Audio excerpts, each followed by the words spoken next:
We're 12 generations in on the North American continent, and it's still spoken, but it is changing. And a lot like Yiddish, which is one that I could compare it with, it is not a dying language, but the quote-unquote literary language is dying out. And so the way that the Amish speak it today is very different than the 19th or 20th century literary language. And so I'm just really interested by the fact that there's a small group that's trying to revitalize this traditional form of the language. You're listening to Speaking of Language, a podcast recorded at the Language Resource Center at Cornell University.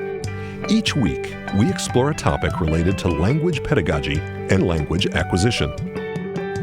This week on Speaking of Language, Lincoln Snyder joins us to discuss the Pennsylvania Dutch language, its history, and the ongoing efforts to revitalize it.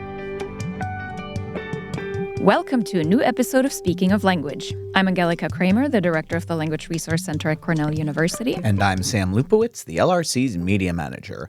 We are joined today by Lincoln Snyder, a school system administrator turned PhD student at Georgetown University. He will speak with us today about innovation in the revitalization of Pennsylvania Dutch, a High Germanic language that evolved in immigrant communities around Pennsylvania. Welcome to Speaking of Language, Lincoln. Thank you. It's wonderful to be here. And we are so excited that you decided to make the drive up to beautiful Ithaca. Oh, and it's a beautiful drive. Yeah, and it is beautiful Ithaca today. It's been a little Yes, wintry, but indeed. we're happy to be out in the sunshine today. Well, Lincoln, we're very excited to chat with you about all the research you've been doing. But before we get into that, we always like to start by asking our guests about their background and path with languages. What does that look like for you? Wonderful question. Started for me when I was 14 years old, and my grandmother, who's quite the genealogist, encouraged me to take German rather than Spanish at my high school, because she said, you'll be the one that will have to be able to read all of the family documents. And she was right. So I started German at 14 and stuck with that through a minor, a certificate in German studies at Georgetown, a year abroad in Vienna, Austria, and added Polish when I was 22. Nice. And just have kind of kept up the pace. German was always the first love. My wife is Polish, and we speak Polish at home to our three sons, and so it's our home language. Oh, nice. But learning languages has always been my passion. And so my mother is a creative writing teacher. My great-great-grandmother was an elocutionist. Oh, wow. Lots of actors in the family. So language is always, and words have always been very important to the family conversation. That's awesome.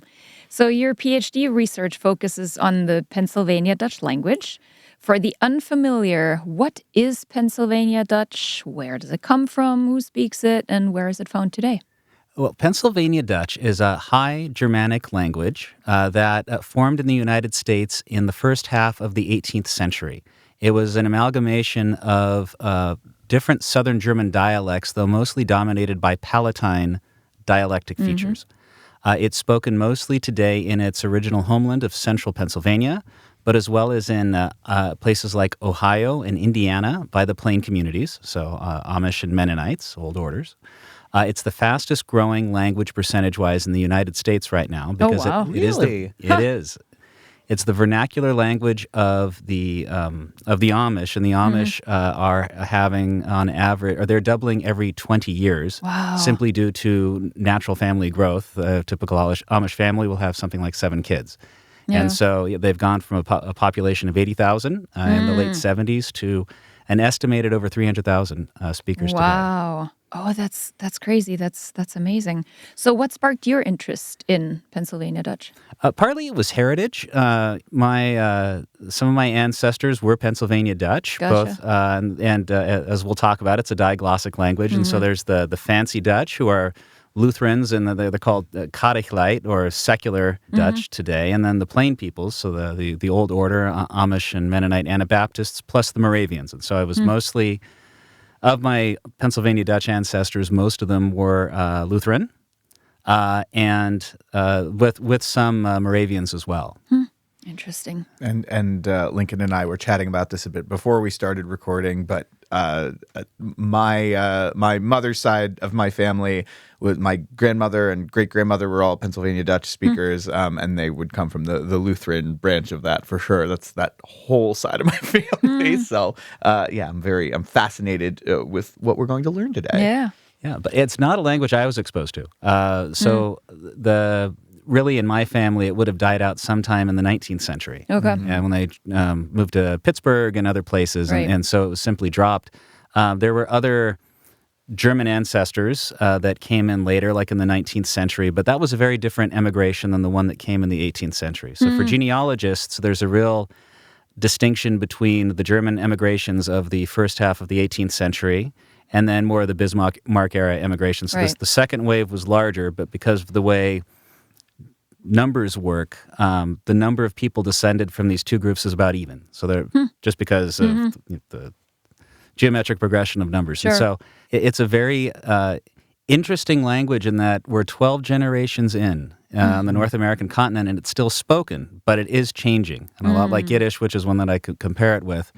It is not a dying language, but the version of it that had been spoken by the fancy Dutch, so call it the quote-unquote literary language, is dying out. And so the way that the Amish speak it today is very different than the call it the 19th or 20th century literary language. And so I'm just really interested by the fact that there's a small group that's trying to revitalize this traditional form of the language, and then this rapidly growing vernacular group that does not use it as a written language. It's simply a spoken vernacular. And so as with Yiddish, you can see how the language is evolving and or trying to retain the old literary base at the same time. That's fascinating. Very much so. So then let's talk about something you get into in your work on the revitalization of Pennsylvania Dutch, transvernacularity, the use of language for community rather than necessity. What is important to understand about that distinction, and how is it relevant to Pennsylvania Dutch specifically? That's a great question. So if I could just do some definitions here. Please. So when you talk about a vernacular, that means a family is using it as the L1, the spoken home language. We have with Pennsylvania Dutch and with Yiddish, and Yiddish is really the language, or Yiddish researchers really pioneered this idea of post-vernacular language. So you have people that did not grow up vernacular speakers, but acquire the language, or at least aspects of the language, to be able to speak it with each other in particular contexts or genres. And so we see things within Yiddish language media now, where there is a bit of an emergence of Yiddish coming back into spoken language in different media, like movies. So the opening of the Coen Brothers movie, A Serious Man, was a scene with a dybbuk that was 8 minutes long, and it was entirely in Yiddish. But it was written in English, translated into Yiddish and performed in Yiddish, and then subtitled again in English. Yeah. And so that's transvernacularity. You have people that are not native speakers that are essentially moving content into the language and then communicating with each other. And there might even be others who don't speak the language at all, but then are reading the subtitles on the other end because the medium is the message. Right. So the whole notion of these post-vernacular and transvernacular communities is there's value in communicating in the language itself, even if the context is a very specific one, and even if everybody needs translations on both ends of it. That's interesting. In your approach of looking at the revitalization of Pennsylvania Dutch, you approach this from the lens of systemic functional linguistics. What can you tell us about this approach? What is it? What are the components of SFL? And what does SFL mean for language learners? So systemic functional linguistics is a system of viewing language and grammar in the context of meaning and meaning making, and not simply through the lens of formal structures. And so you wouldn't say, what's the subject, verb, and object, but you would look at the broader context of meaning of what is one's trying to communicate, and then also then what's understood, how it's communicated. So it's a fairly elaborate system that's been developed by Halliday and others over the past 40 or 50 years. It's very popular at Georgetown University in the German department. So Heidi Burns and Mariana Rashina Pankova are both big SFL gurus. Mariana's my advisor. I think it's a really useful lens because it looks very closely at genre. And so this notion of genre is a particular social context for speaking a language. And so a person who speaks their first language at a high level is going to be able to operate in a lot of genres. It'll be everything from kitchen conversation to a formal speech. And so when you think about all the different contexts where you use a language, there's going to be different people speaking it. They're going to be speaking it for different reasons. And SFL really gives a framework for looking at all these different relationships. So the purpose behind the language and how to make meaning of it. I think it's really interesting for looking at revitalizing languages, especially ones that have shrunk and are trying to figure out how to stay relevant or how to grow again. I think that what's fascinating about Pennsylvania Dutch is it's not a dead language, but the number of genres in which it's used has been reduced. Sure. Okay, and so its footprint is smaller. And so it's kind of been fun for me with my research in going out and looking at, okay, who speaks it and in what context do they speak it? And so you have the Amish that will speak it in particular situations. Generally, it's a home language for them. It'll be used in homiletics during their church services. So there's a few very important ways where they speak it. There's ways where they don't speak it. They correspond in English, for example, and their schools are all taught in English. Right. And so although it's their L1, they don't use it in every genre. Of course, yeah. in their lives. And then the same is true of our fancy Dutch speakers. And so there are certain social contexts, because they're also a fully bilingual population, of course. English dominates. Right. But there's still some particular contexts where they're trying to preserve the language. And so it's fun to go in and study those places where the language is still used by them, too. Because the question I'm asking is, okay, so how are the plain peoples using it? How are the fancy Dutch using it? Is there overlap? And then which genres are threatened of going away? Yeah. And which ones might grow? Yeah, that's fascinating. Very interesting. So something you have said is revitalization is not about teaching grammar. It is about inventing genres that serve the community. So please tell us some more about what you mean by this and how might language instructors or learners take advantage of this insight? When you go into a traditional language classroom that's not genre-based, you're going to generally be attacking the language through a fairly traditional, structured grammar book that's going to take you through the aspects of the language. So you'll get the four big aspects of any language in a grammar book, which is fine, starting with phonology and syntax, lexicon, etc. But what it doesn't always do for you right away is give you a purpose or an application for using that language. And I think it's really fascinating. So we're all invested in language. We've all learned languages. We all teach languages here. Most people who start a language fail to learn it to fluency. Sure. So it's one of those tracks in learning where people might acquire a smattering of things, but most of them don't ever find a way to actually become fluent. And by being fluent, I mean finding genres in which they're actually applying their use of the language. And so that's why I like this whole notion of you teach the purpose and not just teach the structure. For example, auctions used to be conducted in Pennsylvania Dutch in Pennsylvania. And it was one of those places where the Amish and the Lutherans would come together. Everybody would go to the auction. And so one of the things that's come up is, well, hey, we don't do those auctions in Pennsylvania Dutch anymore. And so if you were going to, you could teach a class entirely on how to run and participate in an auction in the dialect and give people a complete experience around that touch point. Of course, they'd have to learn the grammar that goes with it, but you lead with purpose, and then you teach them the mechanics they need to know for that particular purpose. Interesting. God, so many questions. Are we jumping? Do I need to? No. This is fantastic. Lincoln, you already spoke a little bit about this earlier, but can you expand on how the effort to revitalize Pennsylvania Dutch compares to other Germanic languages and dialects such as Yiddish? Yiddish is probably 30 years ahead of Pennsylvania Dutch. And so just for context, there's a vibrant Yiddishist community. And so one uses, there's even a term for it. So when you say Yiddishist, that means a person that maybe they were vernacular speakers, but mostly they're from that secular side of the not only, but traditionally from more the secular side of the Jewish community that were interested in preserving the Yiddish language and the culture that went with it for its own value. And so an entire infrastructure has sprung up around delivering teaching and content and media for a secular Yiddish-speaking and not even only Jewish audience. Just doing a lot of stuff, and like their ecosystem is vibrant. It's deep.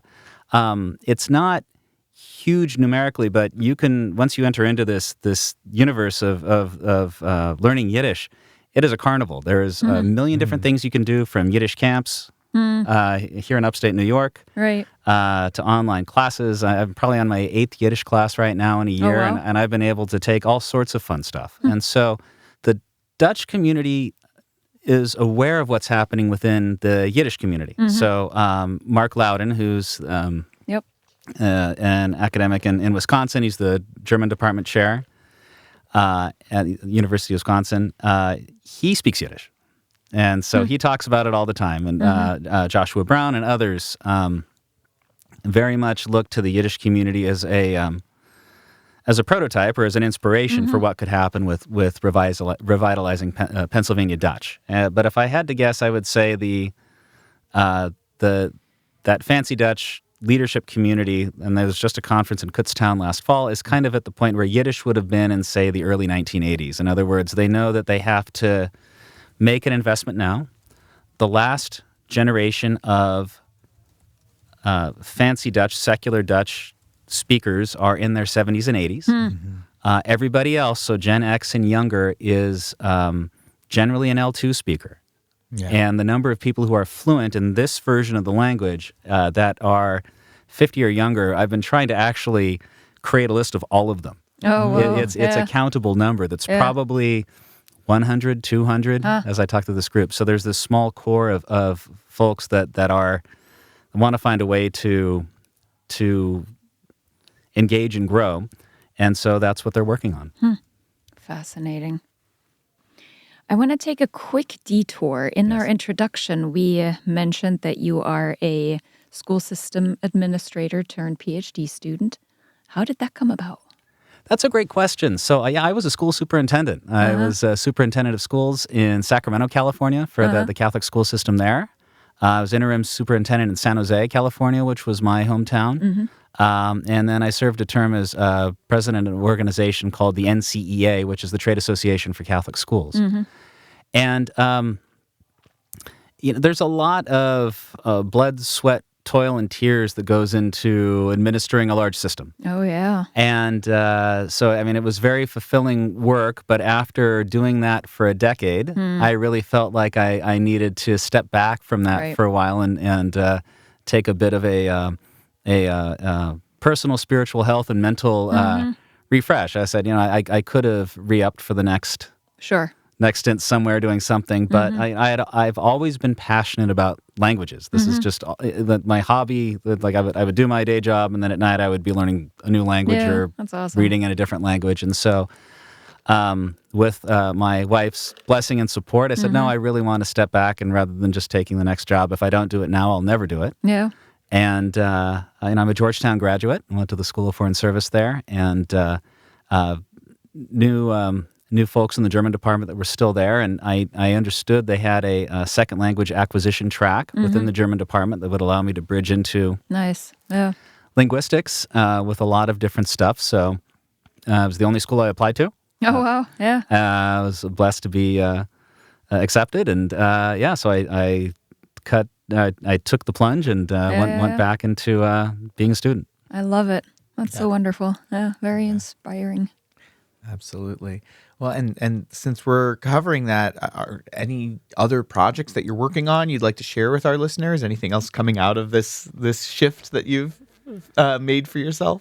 I'm really enjoying working on a lot of different projects within the department and related to German and Germanic languages. So I just submitted a paper for the German Studies Association that compares graphic novels, and so I took a Foucaultian view of graphic novels and trying to understand how when people take family documents and overlay them with their own images or visuals or writing. Really, they're trying to create a counter archive of memories. So they're trying to take memories as presented by previous generations and then understand it and then interpret it for themselves. And so there's some really interesting German graphic novels coming out about the post-World War II generation, where the current generation's trying to understand how the post-war generation was dealing with what their parents did during the war or didn't do. And so, so books like Heimat by Nora Krug or Der Duft der Kiefern by Schallburg. So, so I enjoy literature and reading, but most of my work's been focused on the applied linguistics and language acquisition side. Of course. So, I'm writing a separate paper right now it's also Pennsylvania Dutch based, but I'm doing an SFL-inspired analysis of an 18th century folk song called Sippel and Sappel that I never thought I'd learn so much about ethnomusicology and where lyrics in 18th century Palatine drinking songs come from. But it's been a lot of fun. Very cool. That's awesome. Yeah, very cool indeed. Lincoln, where can our listeners find out more about you and your work? So I've got a blurb on the Georgetown website, but I've actually been putting together my own website with my son's help. So I'll be sure to drop a link for your show notes if anybody would like to check things out. I've just been, as I write things or write papers or submit articles, I've been putting them onto this website just so anybody could access it. Yeah, great. Fantastic. Well, Lincoln, it's been delightful to hear about everything you have been working on and to learn all this about the revitalization of Pennsylvania Dutch. I'm so happy you could join us.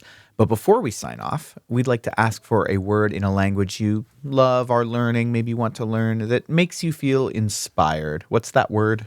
So I picked the word serendipity and some of its cousins in other languages. So I really like the word serendipity. My mother introduced it to me when I was like 4 or 5. And serendipity is actually a very neat word. It's a neologism. It was invented in the 18th century, and the person who invented the word tells us what it means. This is Walpole. And he says it's an event that there are 3 elements. There is it's something that happens by accident, it's something that's positive, and it's something that requires, his term was sagacity. So the person to whom it happens has to have the wisdom or intuition to take advantage of this opportunity that fate has just put in front of them.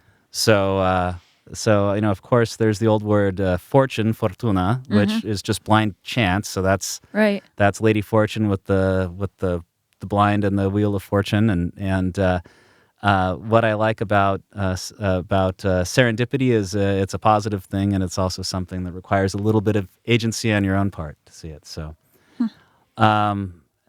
Hard to translate. A lot of languages have other things. In German, you can talk about a Glückspilz, person who's lucky, or you might have Zweckentfremdung, like alienation of purpose, which can be a good thing, like the invention of Post-it notes. Right. In Yiddish, there's a word beschert, which is from an old German verb, bescheren, to be bestowed or gifted something, but that's like meeting your soulmate. That's when the universe bestows you a level of blessing at that level. And so, Yiddish is also well known for having antonyms for things going really well. You don't say. It's a really rich language, but I enjoy words that are really hard to translate, just because you learn a lot about the language and the speakers of it and how they construe meaning through the words they use. So serendipity is my word, and I think it's a great one. Wonderful, absolutely. Well, Lincoln, it was fascinating speaking with you. What a great topic to research. We can't wait to see where this whole dissertation is taking you. For today, thank you so much for speaking of language with us. Oh, thank you so much. It's wonderful to be here. Next week, we will hear from our third LRC speaker, Dr. Serene Wang, on the implications of chunking for language learning and teaching. Until then, Auf Wiederhören. The Language Resource Center is located on the ground floor of Stimson Hall on Cornell's main campus in Ithaca, New York. Check us out on the web at lrc.cornell.edu. And follow Cornell LRC on Facebook, Instagram, and Blue Sky. Speaking of Language is produced by Angelika Kramer and Sam Lupowitz. Recorded by Sam Lupowitz. Original music by Sam Lupowitz, Dan Gable, and Joe Gibson. Thanks also to the College of Arts and Sciences at Cornell University. As a reminder, the ideas and opinions expressed on this podcast do not reflect those of the College of Arts and Sciences or any other official entity of Cornell University. We thank our listeners, and do stay tuned for our next episode.